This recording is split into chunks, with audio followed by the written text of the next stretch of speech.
Di suatu pagi yang cerah, Sutardi saat itu sedang sibuk menanam singkong di kebunnya. Itu adalah kebun satu-satunya warisan turun-temurun.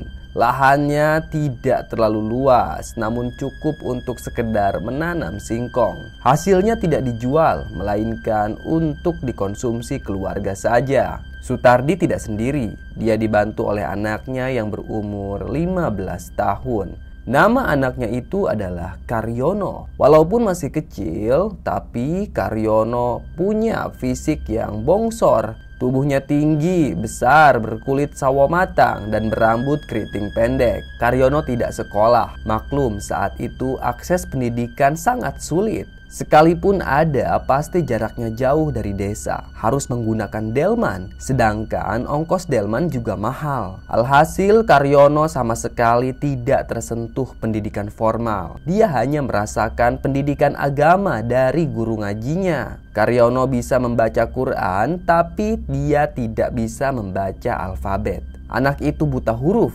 Karyono adalah anak satu-satunya Sutardi. Pekerjaan Sutardi jadi lebih ringan karena dibantu anaknya. Sementara itu, istrinya Sutardi jarang ke kebun. Dia punya pekerjaan sendiri sebagai pengrajin bakul. Bakul itu dibuat dari anyaman bambu, kemudian dijajakan di depan rumah. Setiap hari ada saja orang yang membeli hasil kerajinan tangan dari istrinya Sutardi yang bernama Ayu Ningsih. Sekilas, keluarga Sutardi memang biasa-biasa saja, tidak ada yang istimewa. Sama seperti warga desa kebanyakan. Tapi yang menjadi pembeda adalah soal pilihan politik. Keluarga Sutardi adalah salah satu keluarga yang tidak mau ikut-ikutan dengan Partai Komunis Indonesia. Padahal mayoritas penduduk di kampungnya adalah simpatisan PKI. Bahkan ada juga yang menjadi anggota partai. Di kampung tersebut barangkali hanya ada 5 kepala keluarga yang tidak mau ikut-ikutan dengan PKI, termasuk keluarga Sutardi. Bagi Sutardi, kasus pemberontakan PKI di Madiun sudah cukup menjadi alasan untuk tidak mendukung partai biadab itu. Walaupun pada kenyataannya, PKI memang sangat berpengaruh di tengah masyarakat karena gaya propagandanya yang memanfaatkan buruh dan petani. PKI merangkul orang-orang kelas bawah. Tiap bulan di kampungnya Sutardi pasti ada saja sembako bantuan yang disalurkan oleh PKI. Tentu Sutardi tidak mau menerima sembako dari PKI. Sikapnya yang dingin terhadap para simpatisan membuat keluarga Sutardi dibenci oleh mayoritas warga di kampungnya.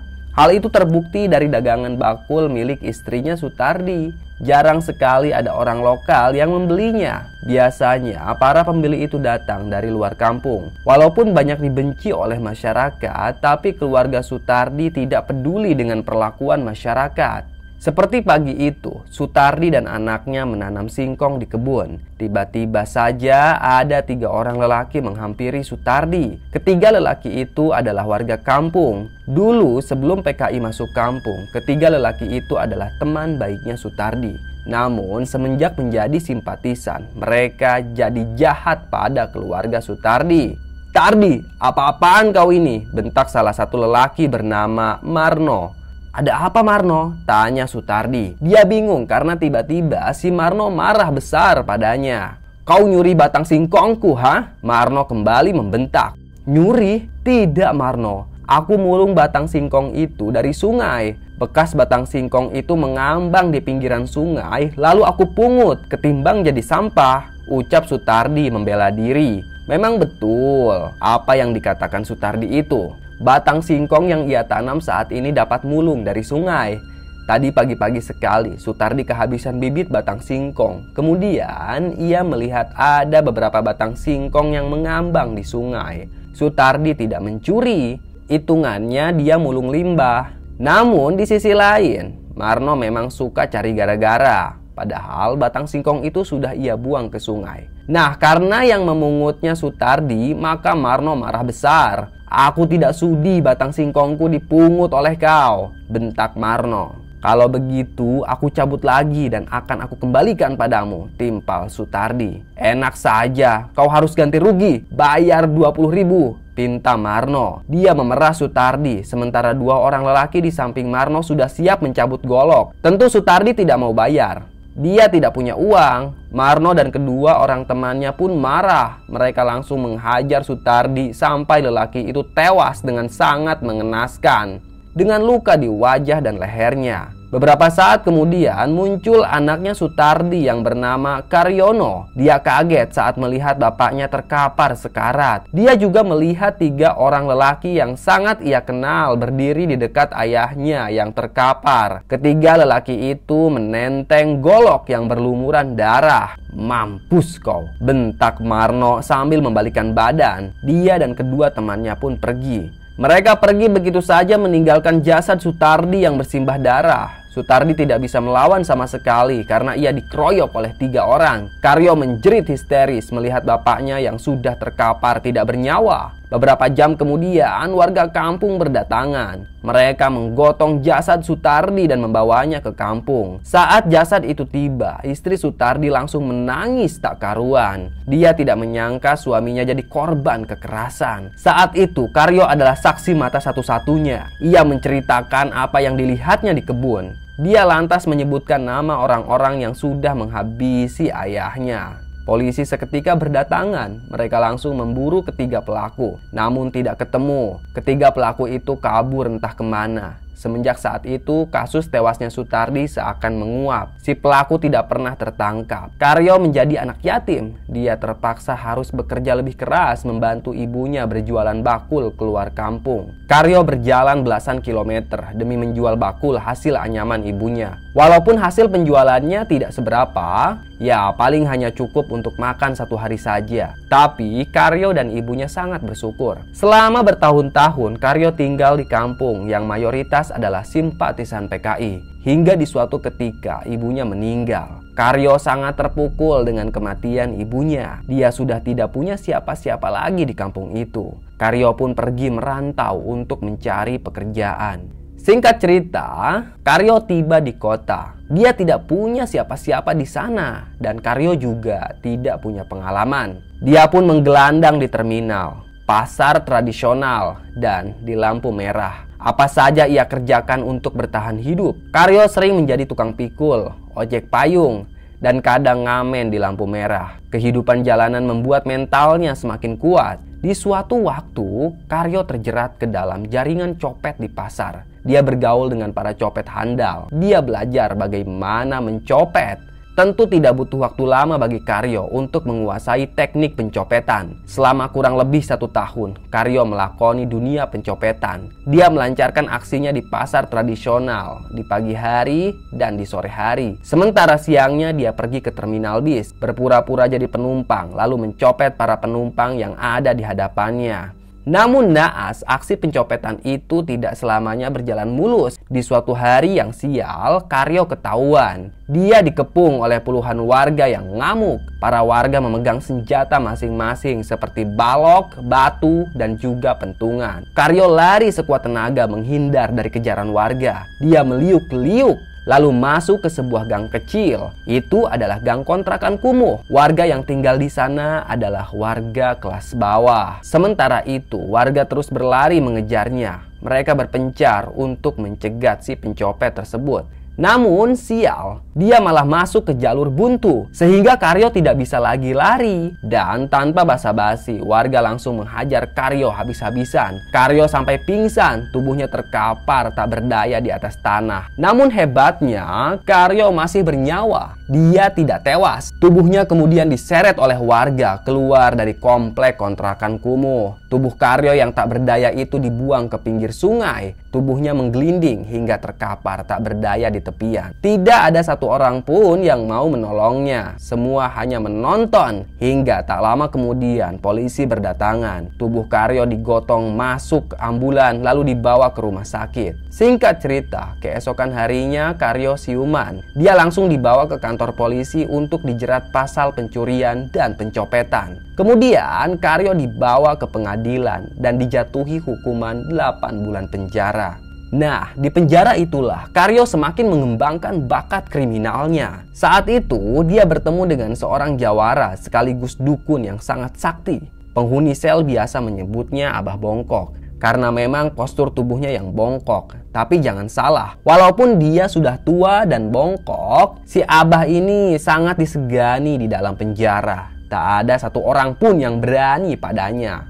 Bahkan penjaga rutan pun sangat menghargai Abah bongkok. Dulu si Abah masuk penjara gara-gara menghabisi pejabat desa yang semena-mena menindas masyarakat. Abah bongkok sempat berduel dengan pejabat desa itu hingga akhirnya dia berhasil menghabisinya. Kisah Abah Bongkok memang sangat melegenda, terutama soal kesaktiannya. Dia bisa berhubungan dengan hal-hal gaib. Banyak orang yang bilang kalau Abah Bongkok menguasai ilmu santet tingkat tinggi dan juga ilmu bela diri yang sangat mengerikan. Mendengar desas-desus tentang kehebatan Abah Bongkok, Karyo pun berguru. Di dalam sel itulah Karyo berguru pada Abah Bongkok. Berbagai macam syarat dan ketentuan yang berlaku harus dijalani oleh Karyo. Seperti halnya puasa mati geni dan mengamalkan mantra-mantra sakral yang setiap malam harus dibaca berulang-ulang oleh Karyo. Selama 8 bulan lamanya, Karyo berguru pada Abah Bongkok hingga akhirnya dia mampu menguasai satu ajian yang sangat mengerikan,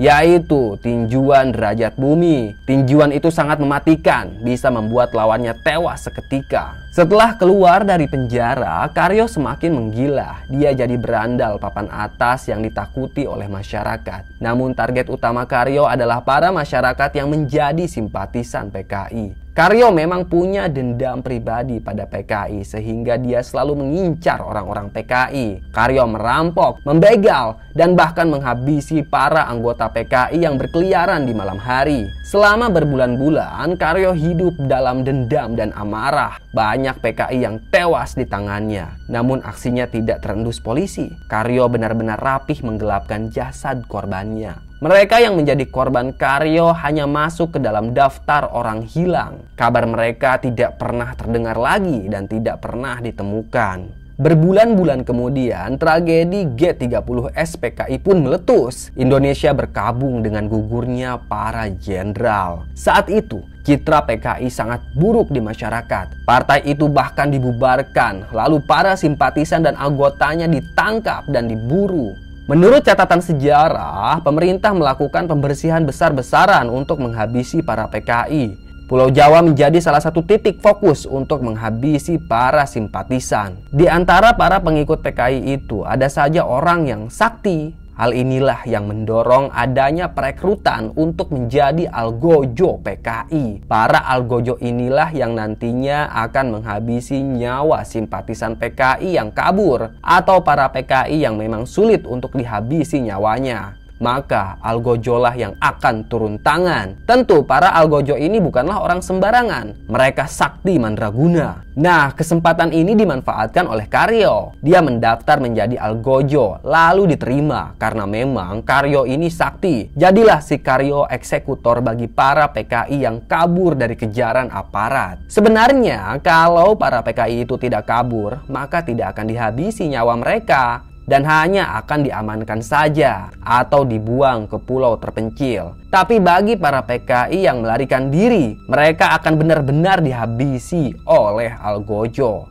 Singkat cerita, di suatu sore, Karyo ditugaskan untuk pergi ke sebuah kampung terpencil di pedalaman Jawa. Kampung itu diduga menjadi tempat persembunyian PKI yang melarikan diri. Segera Karyo bergegas ke sana. Dia didampingi oleh kedua orang temannya yang juga algojo. Target utama Karyo adalah Mbah Murdi.